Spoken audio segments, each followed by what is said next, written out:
Hey, deep divers. Today we're going to be looking at this book, Hypocritical Victimization by Connie Riker. Oh, yeah. And it looks like she's taking a pretty hard look at modern feminism and Yeah. cultural appropriation and just how identity politics is shaping up society these days. I think it's interesting how Riker doesn't just talk about theories. She actually, Right. she dives into real-world examples. Yeah. She names names and really gets into specifics to make her point. Right off the bat, she's talking about this angry black woman Yeah. stereotype Yeah. and saying that some women are using it to manipulate people and get ahead. That's right. It's a pretty bold statement. It is a bold statement, and I think it makes us all kind of step back and think about how we view anger, especially from black women. For sure. It's not a simple issue at all. No. And Riker really argues that this manipulation can have a huge impact, not just hurting individuals, but like creating divisions in society as a whole. She uses some pretty strong examples to back it up. Yeah, one that really stuck out to me was the case of the divisive leader. Right. Now, according to Riker, this public figure basically used the Me Too movement to get famous and make a ton of money. It really makes you think about, like, Right. how do we tell who's genuinely trying to make a difference? Yeah. And who's just Right. using the system? Using it to their advantage, yeah. Yeah. And it's not just the women themselves she criticizes. She also calls out the white, those people who just blindly support these claims without even thinking critically. Right. It's almost like she's pleading with people to step back and think for themselves before jumping on any bandwagon. Totally. This idea of critical thinking keeps coming up again and again throughout the book. Oh, interesting. It seems like she's really advocating for people to be more skeptical about the information they're getting, especially when it comes to these emotionally charged issues like race and gender. That makes sense. Okay. So let's talk about Riker's take on modern feminism. She doesn't sugarcoat anything. No, she doesn't. She straight up says that it's become less about equality and more about a power grab fueled by hatred towards men. It is a pretty provocative argument. Yeah. One that's definitely going to spark some debate. For sure.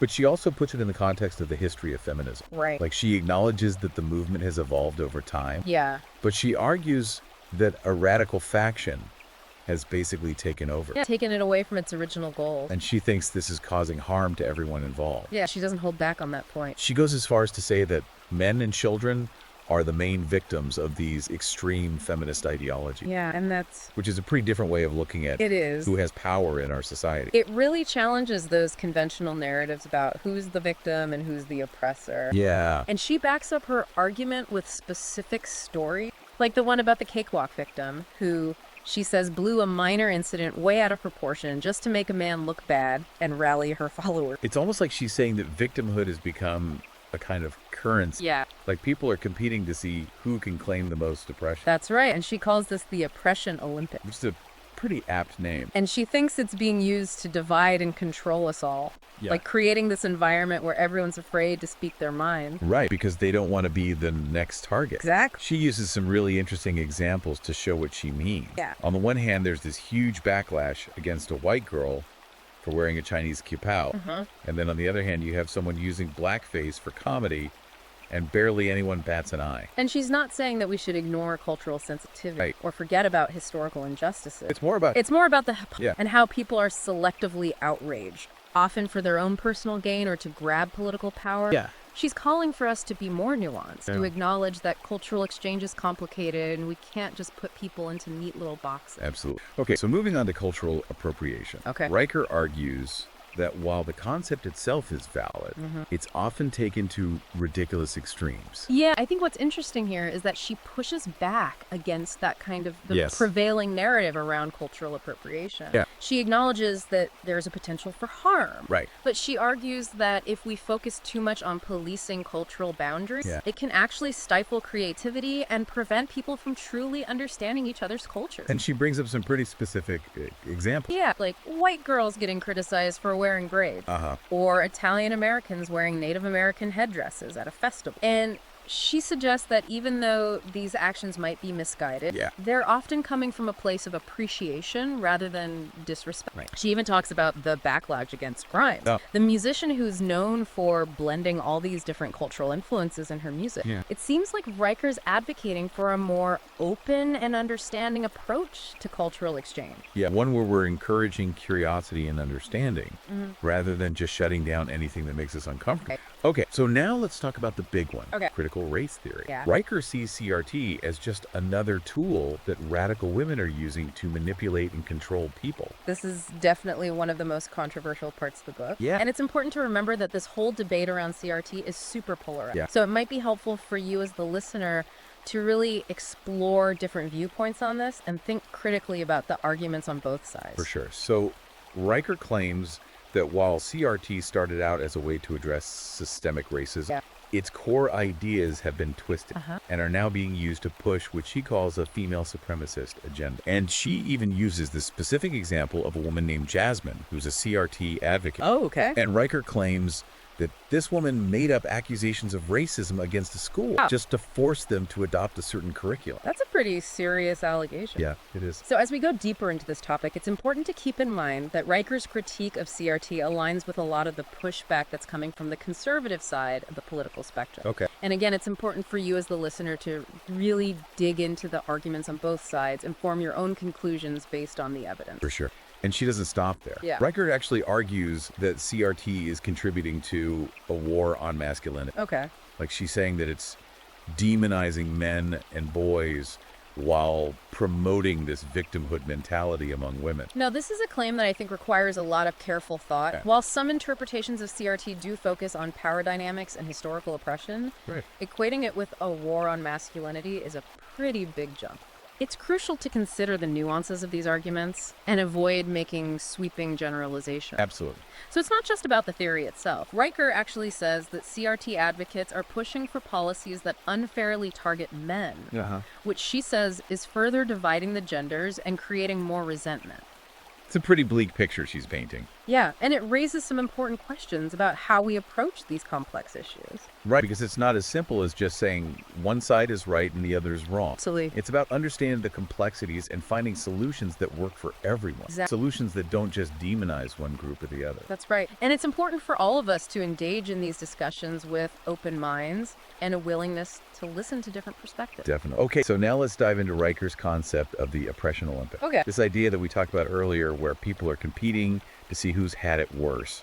She really digs into it in this section and argues that it's a major roadblock to actually making progress and understanding each other. I think she's making a really important point here. Yeah. Like, sometimes we get so caught up in proving who's the biggest victim Yeah. that we lose sight of the bigger picture. Totally. We forget about the systemic issues that need to be addressed. Right. And instead, we're just trying to one-up each other with our stories of suffering. Which doesn't really help anyone in the long run. Exactly. And it can actually make it harder to have productive conversations about social justice and inequality. Right, because it turns into a competition instead of a collaboration. Exactly. And she doesn't just talk about this in the abstract. She gives some really concrete examples of people she thinks have taken this too far. Yeah, like Rachel Dolezal, who pretended to be black. Right. And the woman who falsely accused a black man in the Central Park jogger case. Oh, wow.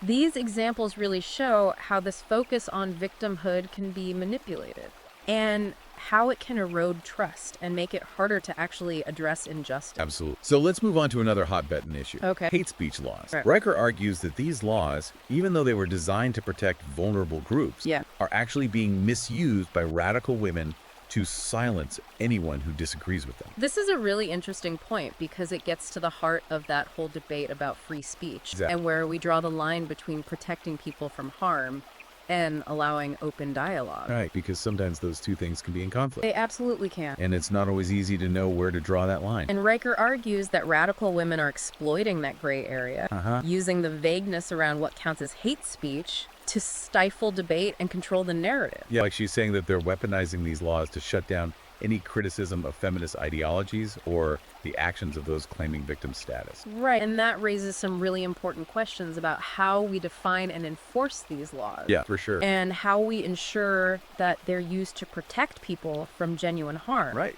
Without being used to stifle legitimate dissent. Right. It's a tough balance to strike. Absolutely. And one that we need to be really careful about. And it's a conversation that we need to be having. Yeah. Because these issues are not going away. Definitely. So moving on. Rucker doesn't shy away from critiquing social media. Okay. And she's not exactly singing its praises.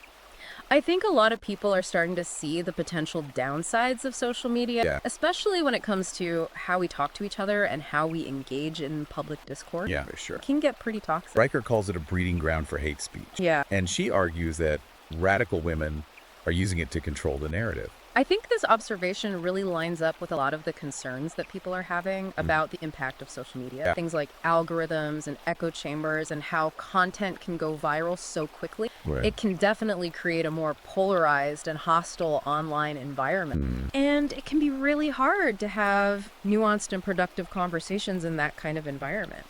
Riker goes on to accuse radical women of using social media to shame, silence, and cancel anyone who disagrees with them. Right. It's almost like they've created this online army to enforce their ideology and punish anyone who steps out of line. And she even suggests that they're manipulating algorithms and online trends to promote their agenda and make men look bad. It's a pretty bold claim. Yeah. But it speaks to this anxiety that people are feeling about the power of these social media platforms. Yeah, for sure. It's not just about individual users anymore. Right. It's about these massive corporations with immense power to shape how we think and what we see. Right. And that can be a pretty scary thought. She brings up Gamergate. Yeah. You know, that whole controversy surrounding the harassment of women in the gaming community. Yeah, I remember that. As an example of how toxic online spaces can be. It was definitely a turning point in terms of how we think about online harassment and the role of social media in amplifying those kinds of attacks. Yeah. Riker also argues that radical women often exploit these kinds of incidents to further their own agenda. Right. Like creating this narrative of perpetual victimhood that makes it impossible to have any kind of dissenting opinion. It's a really complex issue. Yeah. And I think Riker raises some important questions about how we understand and address online abuse, Right. but also how we recognize and challenge the power dynamics that are at play. For sure. Yeah. Okay, so buckle up because things are about to get really intense. Okay. Riker starts talking about what she calls a radical feminist cult. Oh, wow.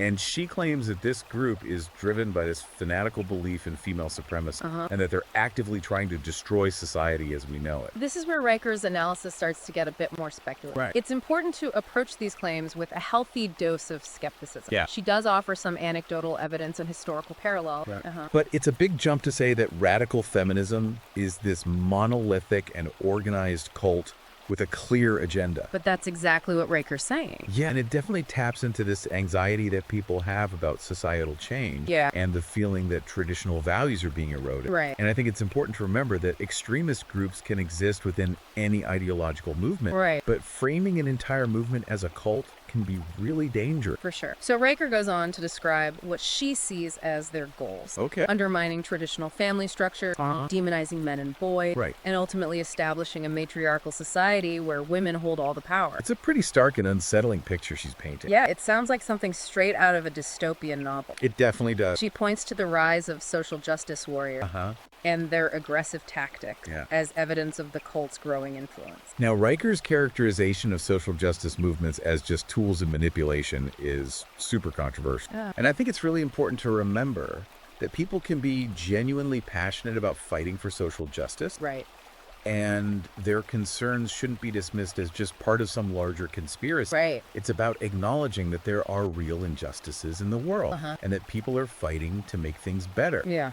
And while some individuals might have ulterior motives, Right. we shouldn't paint everyone with the same brush. Right, because that's just as harmful as ignoring the problem altogether. Exactly. Okay, so she even suggests that they're exploiting tragedies and social movements like Black Lives Matter to manipulate emotions and further their agenda. And this is where it gets really tricky Yeah. because these issues are so complex. Yeah. And it's easy to fall into these simplistic narratives of manipulation or conspiracy, Right. but that can actually prevent us from having meaningful conversations about social justice and inequality. Yeah, it shuts down the conversation before it even starts. Exactly. So Riker paints this chilling picture of their tactics. Public shaming, doxing, censorship, Yeah. all aimed at silencing anyone who disagrees with them and maintaining control. It's a vision of a society where everyone's afraid to speak their mind. Yeah. And where conformity is enforced through fear and intimidation. Right. It's a pretty bleak outlook. It is. But she also offers a glimmer of hope. Okay. She calls on readers to resist their influence, educate themselves about their tactics, and fight for sanity and freedom. It's a powerful call to action. It is. It taps into this sense of urgency and the need to protect ourselves from these perceived threats. But it's also important to approach her claims with a critical, Right. consider alternative perspectives and avoid giving in to fear and paranoia. Absolutely. Okay, so just when you think it can't get any crazier, Yeah. Riker drops a bombshell. Okay. She claims that this radical feminist cult is driven by a satanic agenda. Wow. Now this, where Riker's analysis veers into some pretty inflammatory territory. Yeah, using religious language in this context can be really divisive. Yeah. And it risks demonizing people who hold different beliefs. Right. It's important to be aware of the potential harm that can come from fringe groups. Yeah. But framing complex social movements as part of a satanic plot is a dangerous oversimplification. Right. It can lead to fear, intolerance, and even violence. So Riker argues that their ultimate goal isn't just female supremacy, but to usher in a new world order where traditional values are destroyed, men are subjugated, and a feminist satanic religion reigns supreme. That's like something out of a horror movie. It really is. She paints a picture of a future where men are reduced to slaves, children are indoctrinated with misandrist ideology, and anyone who resists is silenced or eliminated. Her use of apocalyptic language and imagery is definitely characteristic of conspiracy theories and extremist ideologies. Yeah, it's designed to evoke fear and outrage. It is. But it's crucial to approach these claims with a critical eye. And remember that phrasing complex issues as a battle between good and evil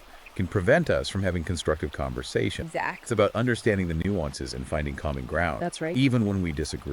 And I think that's one of the most important takeaways from Riker's book. Yeah. Whether you agree with her or not, Right. she forces us to confront these uncomfortable truths about the world. Yeah. And to think critically about the forces that are shaping our society. For sure. Okay, so Riker doesn't just focus on these abstract concepts and ideological battle. She also gets into this really emotionally charged topic of the war on masculinity. Okay.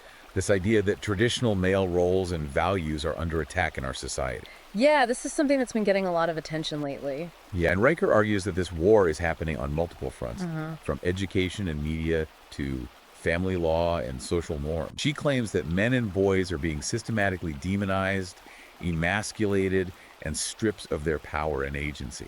Yeah, it's like she's saying that there's this deliberate effort to make men feel weak and powerless. And it's important to acknowledge that some people do feel that way. Yeah. But framing it as a war can be pretty misleading. Right. Because it implies that there's this organized attack on men. Yeah. When in reality, it's more complicated than that. It's about understanding how gender roles are evolving Right. and how those changes can create anxieties and uncertainties for people. Exactly. And it's important to have those conversations. Yeah. But framing it as a war can be really divisive. For sure. So she gives all these examples to support her claim. Okay. Men being portrayed negatively in the media, facing unfair treatment in family courts, Right. being pressured to conform to feminist ideals. Yeah. She paints this picture of men being constantly scrutinized and attacked. Yeah, it's like they can't do anything right. Like every word and action is analyzed for signs of sexism or misogyny. Yeah, and that can be a really stressful and frustrating experience. Yeah, for sure. But it's important to remember that not all men have the same experience, Right. and that these issues can intersect with other forms of privilege and oppression. Yeah, like race, class, and sexual orientation. Exactly. And she argues that this war is having a devastating impact on men's mental health, contributing to higher rates of depression, suicide, and substance abuse.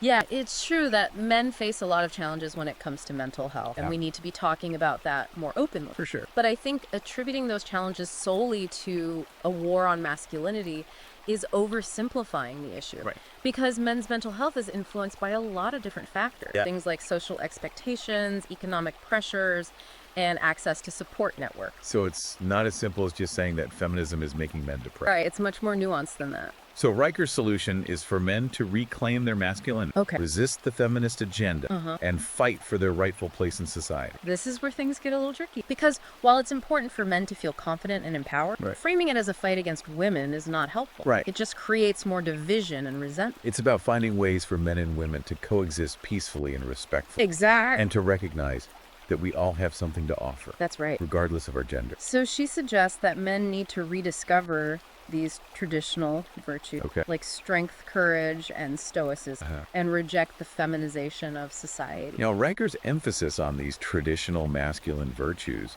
is definitely aligned with a conservative worldview Right. that often romanticizes the past and sees social change as a threat. And it's important to remember that ideas about masculinity are not set in stone. They change and evolve over time. And trying to force men back into these rigid roles is not the answer. So I think it's important for listeners to really engage with Riker's analysis of the war on masculinity with a critical eye. Absolutely. And recognize that there are multiple perspectives on this issue. And that the solutions are not always clear-cut. So let's move on to Riker's take on how radical feminism is impacting families and relationships. Now, this is a topic that always gets people talking. It does. And Riker argues that radical feminism is basically undermining traditional family values, leading to things like the breakdown of marriage, the rise of single-parent households, and the erosion of fatherhood. It's a pretty bleak picture she's painting. It is, and it's important to remember that her perspective is coming from a particular worldview, Right. one that often sees social change as a threat to the established order. Yeah. So Riker's argument is that feminists view marriage as a patriarchal institution designed to oppress women, Okay. and that they encourage women to prioritize their careers and independence over family life. Right. It's like she's saying that feminism is making women go against their natural instincts Yeah. and leading them away from their true purpose. Which is a pretty controversial statement. It is, and it's important to recognize that feminist perspectives on family and relationships are incredibly diverse. Right. Some feminists might critique certain aspects of traditional family structure, but that doesn't mean they're all trying to destroy families. Right. It's about recognizing that there are many different ways to be a family, Yeah. and that what works for one person might not work for another. Absolutely. So Riker points to things like rising divorce rates, declining marriage rates, and the increasing number of kids being raised in single-parent households as evidence of the negative impact of feminism. Right. Like she's saying that these trends are a direct result of feminist ideology. Right. But I think it's important to remember that these trends are influenced by a lot of different factors. Yeah. Things like economic pressures, changing social norms, and the fact that women now have more opportunities for education and careers. Right. So it's not as simple as just blaming feminism for all of these changes. And she also argues that the breakdown of the traditional family is having a devastating impact on kids, leading to things like poverty, crime, and mental health problems. Now, while it's true that kids need stable and supportive environments to thrive, Yeah. Riker's insistence that the only viable option is the traditional nuclear family is pretty narrow-minded. Right. Kids can thrive in all sorts of different family structures, Yeah. including single-parent households, same-sex couples, and blended families. Right. So her focus on the traditional nuclear family ignores the reality of how diverse and dynamic families have become. Absolutely. And I think that's a really important point to keep in mind. So her call to action is to defend traditional family values, Okay. resist the feminist agenda, and promote policies that strengthen marriage and fatherhood. Now, this is a very specific worldview. Yeah. And it's important to recognize that while supporting families and making sure kids have what they need is crucial, Right. it shouldn't come at the expense of women's autonomy or the recognition of different types of family. Right. It's about finding a balance between individual choice and societal well-being. Absolutely. And I think that's a conversation that we need to be having as a society. Okay, so let's shift gears and talk about Riker's take on how radical feminism is affecting mental health. Right. She argues that it's actually having a negative impact on both men and women. Okay. And she claims that radical feminism is promoting this victimhood mentality among women. Yeah. This is a theme that she keeps coming back to. Yeah, and she says that this is leading to higher rates of anxiety, depression, and eating disorders. Right. It's like she's saying that feminism is making women too sensitive and fragile. Yeah, and unable to cope with the challenges of life. Right. But I think it's really important to remember that feminist perspectives on mental health are a lot more nuanced than that. Some feminists might criticize the societal pressures and expectations that contribute to these problems, but that doesn't mean they're promoting a victimhood mentality. Right. It's about acknowledging the real struggles that women face and trying to create a more supportive and equitable environment. Right. So Riker's portrayal of feminist views on mental health is kind of a generalization that ignores the complexity and diversity of those perspectives. And she also argues that radical feminism is harmful to men's mental health, contributing to feelings of shame, guilt, and inadequacy. Right. This kind of ties back into that war on masculinity narrative that we were talking about earlier, where men are feeling attacked and demonized by feminist ideology. Right. And again, it's important to acknowledge that men do face challenges when it comes to mental health. Yeah. But attributing those solely to the influence of radical feminism is just too simplistic. Right. Because there are so many other factors at play. Yeah. So she's suggesting that men are being taught to apologize for being men, that they should suppress their emotions and constantly second-guess themselves for fear of offending women. And she argues that this is leading men to deny their true nature and conform to these rigid expectations that are ultimately harmful to their well-being. Now, again, these are claims that need to be examined carefully. Yeah. And it's important to recognize that men's mental health is influenced by a whole range of factors. Right. It's not just about feminism. Yeah. It's about societal expectations, economic pressures, cultural norms. Yeah. All of these things play a role. So Riker's solution is to reject the victimhood mentality, Okay. promote personal responsibility, and seek help from mental health professionals if needed. Now, while promoting mental health awareness and access to support is super important, Yeah. I think framing feminist perspectives as inherently harmful to mental well-being is misleading. Right. It's important to acknowledge that feminist critiques of societal norms and expectations can actually be really helpful in raising awareness of mental health issues and creating more equitable and supportive environments for both men and women. So it's not about dismissing feminist perspectives altogether. Right. It's about recognizing the nuances. So next up, Riker tackles this topic that's been at the center of so many cultural debates. Identity politics. Okay. And she argues that it's this destructive force that's tearing society apart. Now, this is a really interesting point. Yeah. Because identity politics is such a complex and contested concept. Right. And there are a lot of different perspectives on what it means and what its implications are. And Riker really focuses on the potential for it to create division and resentment. Yeah. Like pitting people against each other instead of recognizing our shared humanity. And she suggests that identity politics basically promotes this zero-sum game, Right. where different groups are constantly fighting for power and recognition. Yeah, like there's only so much to go around. Right, and it creates this culture of grievance and victimhood. And it's important to acknowledge that while identity politics can definitely be used to promote division, it can also be a powerful tool for social justice and empowering marginalized groups. Right, it's about finding that balance Exactly. between advocating for your group's needs and recognizing the needs of others. Right, and it's not always easy. No, it's not. And Riker's critique kind of ignores that positive potential of identity politics. Yeah. She's so focused on the negative that she overlooks the ways it can be used to address historical injustices and create real change. And she argues that radical women are using identity politics to their advantage. Right. Like pitting different groups against each other and silencing anyone who disagrees with them. Yeah, it's like she's saying that they're master manipulators. Yeah. Using identity politics as a weapon to divide and conquer. Right, and further their own quest for power and control. And again, it's important to remember that identity politics is a complex issue. Yeah. And reducing it to just a tool of manipulation by radical feminists is an Right. It's more nuanced than that. Exactly. She uses all sorts of examples to make her point. Yeah, like the debates around cultural, the use of terms like white privilege, and this whole focus on representation and diversity in different fields. It's like she's saying that any attempt to talk about race, gender, or any other aspect of identity is automatically divisive and manipulative. Right. And I think it's crucial to remember that these issues are complex. Yeah. And we need to be able to talk about them openly and honestly Right. without just dismissing them as tools of manipulation. And she suggests that identity politics is basically leading to a balkanization of society. Yeah. Where people are more concerned with protecting their own group's interests than working together for the common good. Right. It's like we're all retreating into our own little tribes and forgetting that we're all part of the same human family. Right. And I think that's a really dangerous trend. So her solution is to reject identity politics, embrace individualism, and focus on building a society based on shared values and mutual respect. And this is a very traditional liberal perspective that emphasizes individual liberty and meritocracy. But I think it's important to acknowledge that simply ignoring or dismissing the impact of historical and systemic inequality doesn't actually create a level playing field. We need to address those inequalities head on. And that means understanding how systems and structures can perpetuate disadvantage and privilege. And working to dismantle those systems. Exactly. Okay, so next up, Riker gets into some pretty unsettling territory. Talking about the tactics that radical feminists are allegedly using to silence their critics and control society. Yeah, this is where things get a little bit scary. It does. Because she's basically accusing them of engaging in a war to control our minds and shape how we think.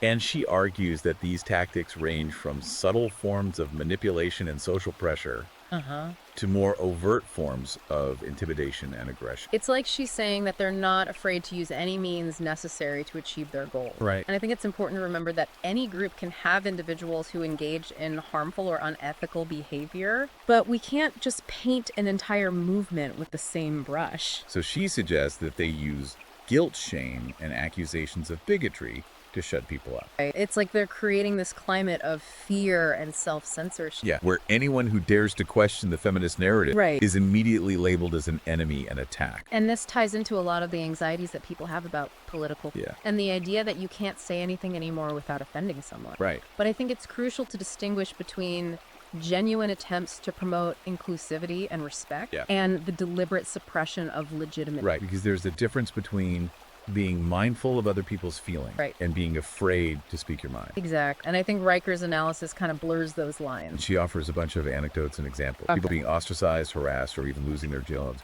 for expressing views that challenge feminist ideology.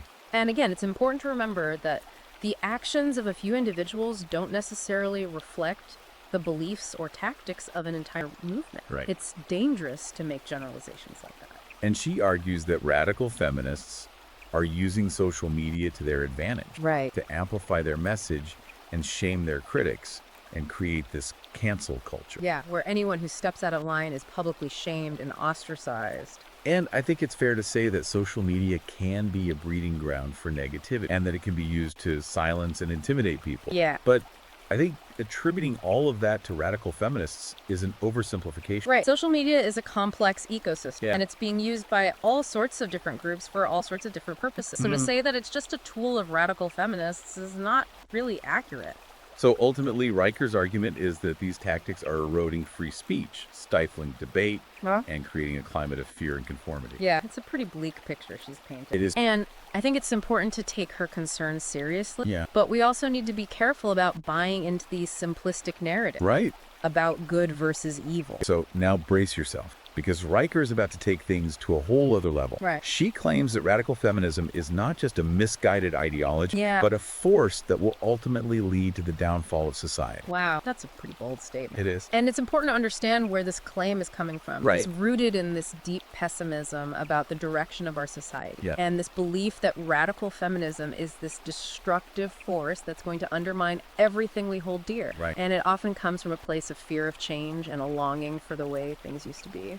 So she argues that this whole feminist pursuit of equality and empowerment for women is misguided and harmful, leading to social chaos, the breakdown of traditional values, and the weakening of Western civilization. Now, this is a pretty common argument in anti-feminist circles, and it's important to remember that feminism has a long and complex history, and it's not a monolithic movement. Right. There are many different strands of feminism. Exactly. With different goals and different approaches. And many feminist movements have actually contributed to greater justice and equality for both men and women. Right. So to say that feminism is inherently destructive is just ignoring a huge part of history. And she suggests that feminists are basically trying to dismantle patriarchal structure, challenge traditional gender roles, and create a society where men are alienated, women are unhappy, and children are deprived of stable families. It's this classic dystopian vision of a world where feminism has triumphed and everything has gone wrong. And is often used to scare people into rejecting feminist ideas. Right, because it plays on these deep-seated fears about social change and the loss of traditional values. And she uses social trends as evidence. Okay.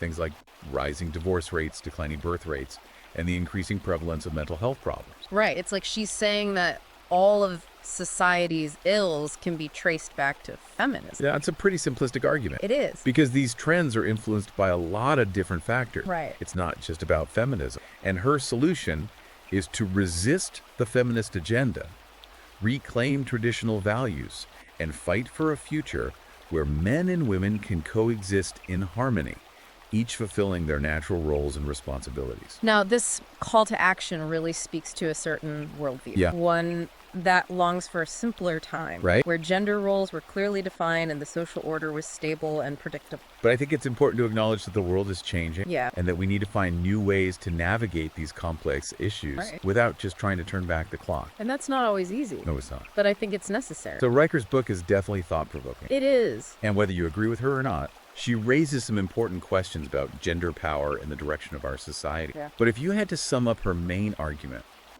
what would you say it is? I think her central argument is that radical feminism is a dangerous ideology that's threatening the very fabric of our society. Right. She sees it as this insidious force that's undermining traditional values, corrupting our institutions, and ultimately leading us towards chaos and destruction. And she's calling on readers to wake up to this threat and fight back. Exactly. She wants people to resist the feminist agenda, reclaim traditional values, and restore what she sees as the natural order of things. So it's a pretty stark warning. It is, and it's important to engage with her ideas critically, Right. to consider alternative perspectives, and to form our own conclusions based on the evidence. Absolutely. Okay, so let's move on to another topic that Riker tackles, Right. cultural appropriation. Okay. And she argues that this concept is being weaponized by radical feminists. Right, to silence their critics and control society. Yeah, it's like she's saying that even the idea of cultural sensitivities become a tool of oppression. It's a pretty provocative argument. It is. But I think it's important to unpack it a bit. Yeah. So Raker's basically saying that radical feminists are exploiting the ambiguity around cultural appropriation, using these vague and constantly shifting definitions to accuse anyone who disagrees with them of being insensitive or racist. Yeah, it's like they're always moving the goalposts. Right, making it impossible to know what's okay and what's not. And that creates this climate of fear where people are afraid to engage with other cultures. Yeah, because they don't want to be accused of doing something wrong. Right. And it's important to acknowledge that the concept of cultural appropriation is complex. It is. And there are legitimate concerns about cultural exploitation and insensitivity. Absolutely. But Riker seems to be dismissing all of that. Yeah, she's basically saying that any claim of cultural appropriation is just an attempt to stifle free speech and enforce this radical feminist agenda. And she uses a bunch of examples to make her point. Okay. People being attacked, shamed, or even losing their jobs for doing things that are considered culturally appropriative by radical feminists. And again, it's important to remember that the actions of a few individuals Right. don't necessarily represent the beliefs or tactics of an entire movement.